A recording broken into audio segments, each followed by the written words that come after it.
Hello bearded bee people, welcome back to the B&K Bees channel for part 3 of the queen rearing series, or at least this year's version of it. Hopefully I'll have other versions as the system gets a little bit more refined. But this is part 3 and we were harvesting the cells today. Hopefully they're not torn down. I looked at them the other day and they looked good. First things first, I'm going to pull these cells out and put the ones in the established mating nucs right away.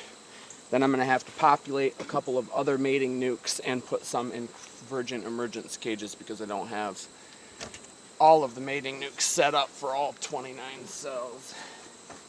So I want some redundancy in the system so that if some don't hatch or don't come back to get mated, I have replacements. So far, I have yet to have a 100% hatch. Just some cells don't get accepted. We've had some black queen cell virus, not a whole lot of that, but usually it's because they just don't get accepted.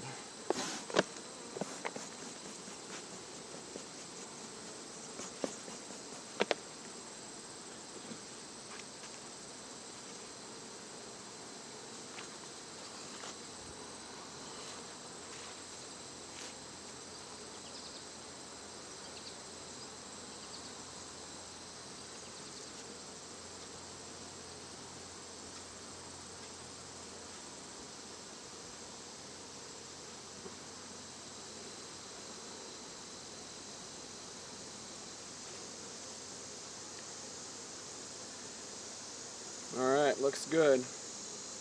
None of the cells are opened. None of the cells are torn down.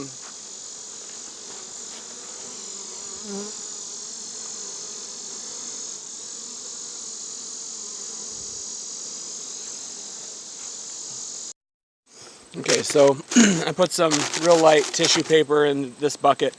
It allows for me to place cells all around it and not have them roll around as I'm walking around the bee yard. So I'm going to harvest, I think, 12 right now because I have 12 established mating nucs that need cells, and then I'll come back for the others.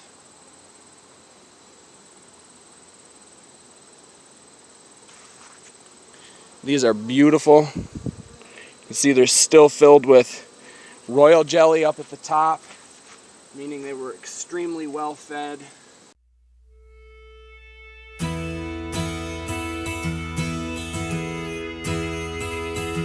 Try to keep these out of the sun as much as possible. Try to be quick about it. Don't want them to get too hot or too cold. These are some 2-frame mating nucs that we just brought back from another yard.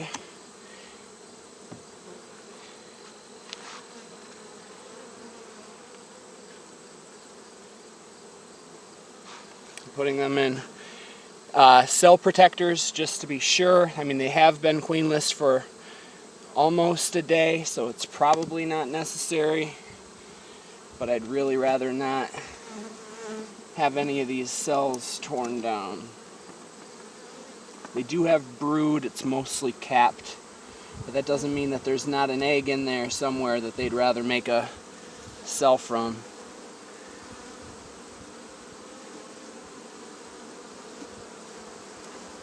Alright, right in the center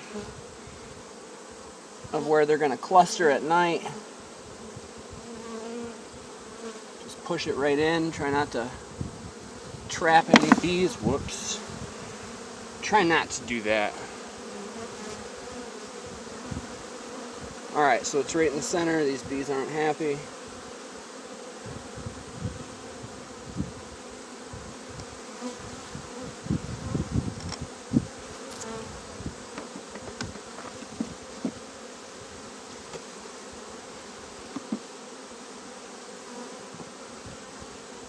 Okay, one done. I'm gonna put these in cell protectors now so that I can just race through these.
Okay, so now those cells are placed. I did end up, this is a day earlier than I had said. This is, my best guess is 13 days after the egg was laid. I'm just playing it safe because it's mid-August now and I don't have too many more chances left in the year to make up any mistakes that I make. And I previously just had a graft of like 24, I think, cells torn down, and they just can't risk that. The downside to moving them earlier is that it's more important that you get immediate acceptance in the mating nuke. They need to take care of it and make sure that it maintains the proper temperature. It's not like you put it in and she's going to hatch and, move around and feed herself. So they need to take care of those cells until she hatches out, which will probably be 3 days from now. I'm not going to check into them probably for another week or 10 days probably. Give it a good week after she's probably hatched. That way I don't have to pull it out and wonder if she should have hatched or not. I'll just take all that guesswork out of it and get into it in 10 days. But for the rest of those cells, I'll show you. I'm going to populate a couple more of these mating nukes, those ones that are open, and some of the halves on the other sides of these that don't have bees in them. And then I'm also going to place some of those cells in virgin emergence cages, Ralph Jones III style. I've got a bunch of them here so that if some of these don't get accepted or hatch, I'll have virgin queens to give them so that they don't have to go queenless for any period of time. The redundancy in the system has helped so far this year, and I'm sure as the system gets more and more refined, the redundancy won't be as necessary, but right now it is. And the other aspect of getting more refined would be not moving them a day early, because you'd be more confident in the sense that you grafted perfectly aged larvae. So I'm not to that level of confidence yet, but I'm getting much better at it. So yeah, this is the process. I'll probably do, another follow-up video after some of these queens get mated and show you what we made, but this is the process. It's not as difficult as a lot of people think, and it's certainly doable for about anybody. I'd say you have to have, more than just a couple hives, if for no other reason than mating nukes. I mean, there's no sense in creating queen cells if you don't have a place to put them. So as long as you've got more than a couple hives and you're looking to create some queens, I think you should just jump right in. Like I said in a previous video, the downsides of jumping right in without learning it all beforehand by going to a class or something are that you'll get a few cells rather than many. But I mean, the learning experience is worth it, and you will most likely get some queens out of even your first graft. It's just not that difficult. So good luck with it. I hope you enjoyed these videos. If you're not already, click subscribe. If you liked them, click like. I'd appreciate all that. If you have any questions, leave them in the comments. I'll try to find an answer for you if I don't have one. Otherwise, get out there and have some fun with your bees. These bees are not very happy with me.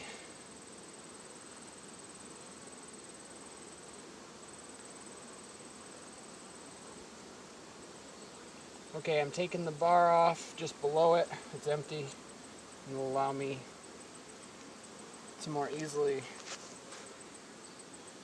tie these cages on. These are yo-yo strings. You can use any string or rubber band or whatever.